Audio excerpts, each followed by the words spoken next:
6 క్వశ్చన్లు అబ్బాయిల మటుకు అడిగిస్తున్నావు, అమ్మాయి ఒక్కొక్క క్వశ్చన్ అడిగితే మైక్ లాగేసుకుంటున్నావు శ్రీను. మైక్ మళ్ళీ పక్కన ఉన్న అమ్మాయికి ఇవ్వు, బబితాకి ఇవ్వు. ఇంకో క్వశ్చన్ మేడం, అంటే ఆరో క్వశ్చన్, కమ్ ఆన్. ఇండస్ట్రీకి సంబంధించి అంటే నాకు తెలియదండి. ఇప్పుడు జరుగుతున్న సిచ్యువేషన్ మీకు తెలుసు, ఇష్యూ అంటే రేవ్ పార్టీ, అది ఇండస్ట్రీ మొత్తం కలకలం రేపుతున్న పరిస్థితి ఉంది. అంటే మీరు ఏ విధంగా స్పందిస్తారు ఇలాంటి ఇష్యూ పైన? ఏమండి, నాకేం జరిగిందో తెలీదు, నాకేంటో తెలీదు, ఇది సందర్భం కాదు. చాలా రోజుల తర్వాత ఏదో ఒక సిరీస్ వచ్చింది, దాని గురించి మాట్లాడుతున్నాను. ఎవరో ఎక్కడికో వెళ్ళింది, నాకేమి సంబంధం అండి. That person that problem.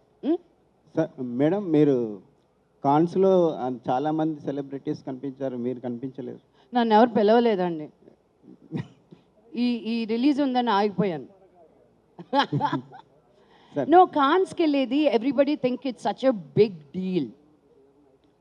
It is a cinema village, అందరూ వెళ్ళాల్సిందే. It's a beautiful, I recommend everybody to go. నేను అమెరికాలో ఉన్నప్పుడు సన్ డాన్స్ అనే ఫిల్మ్ ఫెస్టివల్కి ఎవ్రీ ఇయర్ వెళ్ళేదాన్ని జనవరిలో.